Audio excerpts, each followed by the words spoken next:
Nadiem Makarim ditetapkan sebagai tersangka korupsi Chromebook yang merugikan negara sebesar 1,98 triliun rupiah. Pertanyaannya sekarang, apakah Nadiem benar melakukan korupsi? Bukannya dia kaya raya, buat apa dia masih melakukan korupsi? Atau apakah ini kriminalisasi seperti yang terjadi pada Tom Lembong? Mari kita bedah bareng-bareng di episode kali ini. Sebelumnya, gue juga pernah bikin video tentang kasus korupsi Chromebook ini. Waktu itu, nama Nadiem juga disebut-sebut, tapi dia belum ditahan. Lu bisa nonton videonya di sini. Nah, waktu itu, yang ditetapkan sebagai tersangka ada 4 orang. 1 staf sus yang juga dulunya adalah mantan anak buah Nadiem di Gojek. Lalu juga ada 2 ex-direktur Kementerian Pendidikan dan 1 orang konsultan ex Bukalapak. Nah, seiring berjalannya proses penyelidikan, semakin jelas ditemukan bahwa pengadaan laptop ini didesain supaya hanya Chromebook doang yang bisa masuk. For information, Chromebook ini untuk kegiatan belajar anak-anak sekolah. Di sini gue catat, menurut Reuters, ada 6 kali meeting pertemuan antara perwakilan Google Indonesia di tahun 2021 sebelum spesifikasi itu mengerucut. Cuma Google buru-buru klarifikasi. Katanya mereka tuh transaksi lewat reseller, bukan langsung sama pemerintah. Jadi kalau gua compile, tuduhan jaksa kurang lebih seperti ini. Spesifikasi untuk laptop tersebut sudah di-lock untuk Chromebook, lalu ada terjadi markup harga, lalu yang terakhir, negara dirugikan 1,98 triliun. Harga pasaran Chromebook sendiri waktu itu di angka sekitar 4 sampai 6 juta rupiah. Tapi pemerintah, dalam hal ini Kementerian Pendidikan, belinya di angka 9 sampai 10 juta rupiah per unit. Belum lagi ada biaya software dan device management yang nggak jelas sebenarnya itu buat apa. Buat lu yang nggak tahu laptop Chromebook itu apa, gue kasih gambaran ringkasnya.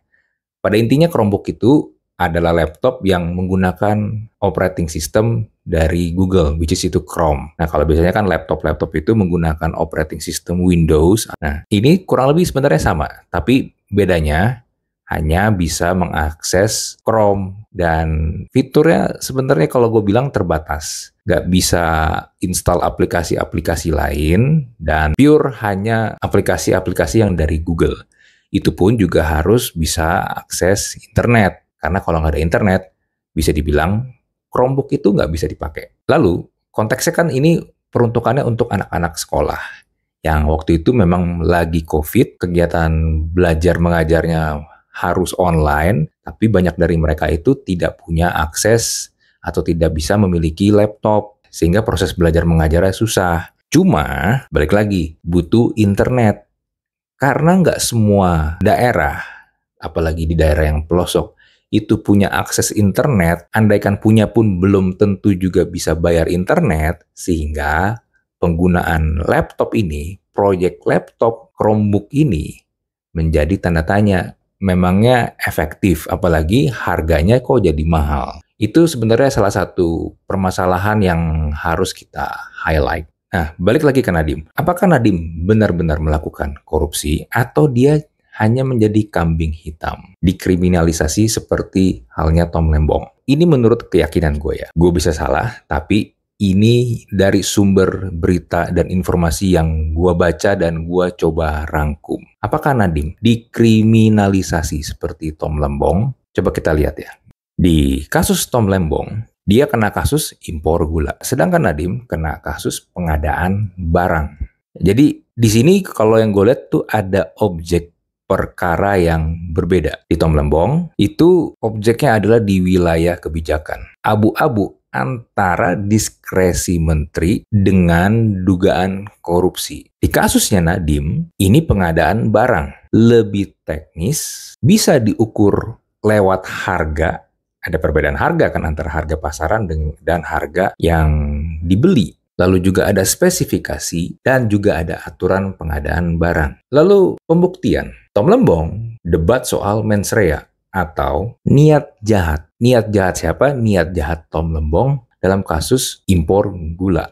Itu yang diperdebatkan. Sedangkan kalau yang gue lihat di Nadiem, ini udah ada bukti teknis sehingga ada perbedaan dari antara kedua orang ini. Jadi kalau gue bisa simpulkan, kasusnya Tom Lembong itu bicara tentang policy war. Sedangkan kasusnya Nadiem itu tentang procurement war. Lalu, apakah Google bakal keseret juga di kasus ini? Khususnya Google Indonesia. Seperti yang tadi gue sudah sampaikan di awal, Google sudah membantah, melakukan klarifikasi kalau mereka nggak transaksi langsung dengan pemerintah, tapi lewat reseller. Jadi kalau secara teknis, Google sekarang ini posisinya masih sebagai vendor teknologi, bukan pelaku nih. Cuma Google bisa aja dipanggil sebagai saksi atau diminta buka dokumen komunikasi internal. Kalau nanti terbukti nih ada co-investment yang juga sempat disebut-sebut 30% itu yang sifatnya itu kickback, mereka akan menerima balik, ini baru posisi Google Indonesia tuh bisa repot. Dan kalau sampai ini kejadian, ini kemungkinan akan menjadi kasus korupsi dengan nilai terbesar dari sebuah perusahaan Amerika. Lalu ada pertanyaan lain. Nadiem kan udah kaya nih, buat apa dia masih korupsi? Menurut gua ada dua hal kenapa para pelaku korupsi di Indonesia melakukan korupsi, terlepas mereka kaya atau enggak. Yang pertama, tentu saja karena serakah. Karena mereka ingin mendapatkan keuntungan yang lebih, dan lebih. Jadi nggak puas dengan apa yang mereka punya. Ya, serakah, greedy. Tapi juga ada yang kedua. Mau nggak mau, harus ikutan. Kenapa harus ikutan? Karena lingkungannya sudah seperti itu. Contoh, ada satu departemen misalnya ya, mereka lagi ada proyek pengadaan barang. Misalnya handphone deh. Handphonenya dijual di pasaran dengan harga 4 juta. Tapi di proyek tersebut mereka mau markup untuk mendapatkan keuntungan menjadi 8 juta harga belinya. Jadi mereka masih mendapatkan keuntungan dari selisih tersebut 4 juta. Di departemen tersebut ada 5 orang.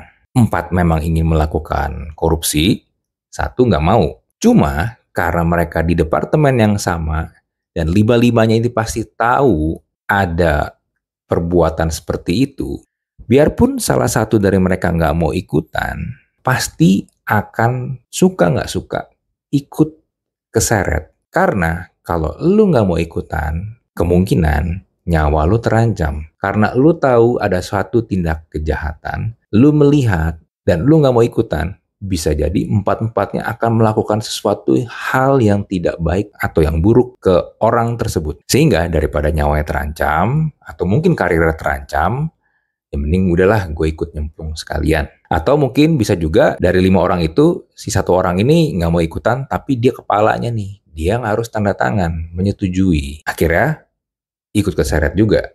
Di kasusnya Nadiem, apakah dia serakah, ataukah dia ikut keseret dari 4 orang yang sudah ditangkap sebelumnya? Ini yang menurut gua masih harus mencari pembuktian. Apakah Nadiem tahu tentang markup harga Chromebook ini? Apakah dia menerima uang dari korupsi Chromebook ini? Ini yang perlu dibuktikan. Jadi, sekarang yang harus kita pantau itu adalah audit dari kasus ini. Apakah angka kerugian itu sudah di-log atau enggak? Lalu dokumen komunikasi. Apakah arahan Nadiem ini adalah diskresi sah atau abuse of authority? Kenapa gue bilang arahan Nadiem? Karena memang ada permintaan request dari Nadiem untuk menggunakan Chromebook. Cuma waktu itu kan masih via Zoom, belum keputusan final. Tapi yang ditangkap oleh orang-orang yang ikut meeting waktu itu adalah Nadiem memang mau Chromebook, sehingga langsung dihajar untuk proyek pengadaan Chromebook ini. Lalu yang berikutnya, apakah Nadiem menerima uang dari transaksi-transaksi yang terjadi di kasus Chromebook ini? Lalu yang terakhir, saksi kunci yang lain. Ada nggak? Nah, yang perlu kita tunggu sekarang adalah proses dari penyelidikan dan juga nanti kalau sudah naik ke persidangan. Nadiem sekarang statusnya masih tersangka. Bisa nggak lepas dari status tersangka? Bisa. Sepanjang proses ini ada pembuktian dan Nadiem tidak bersalah. Tapi andai kan misalnya naik sampai ke persidangan pun juga nanti perlu ada pembuktian yang bisa membuktikan kalau Nadiem tidak bersalah. Atau malah mungkin yang semakin memberatkan Nadiem. Kalau skenario-nya semakin memberatkan Nadiem dan akhirnya Nadiem benar-benar diputus oleh pengadilan bersalah, I don't know. Sebenarnya miris melihat salah satu simbol generasi muda waktu itu dengan Gojeknya dia sebagai simbol inovasi dan perubahan akhirnya kena kasus korupsi. Bahkan sehari sebelumnya juga ada kasus lain, kasus korupsi Tanihub yang pernah gue bahas juga. Ada tambahan lagi 3 tersangka yang ditangkap. 2 dari BRI Ventures yang waktu penangkapan pertama belum ada yang ditangkap. Ditambah ada 1 orang dari MBA Ventures. Wajah-wajah dari dunia startup Indonesia yang ternyata bermasalah dengan kejahatan keuangan. Nah, menurut lu sendiri gimana? Apakah Nadiem bersalah atau Nadiem dikriminalisasi? Coba tulis pendapat lu di kolom komen. Kita jumpa lagi di Thinking Room episode berikutnya. Bye.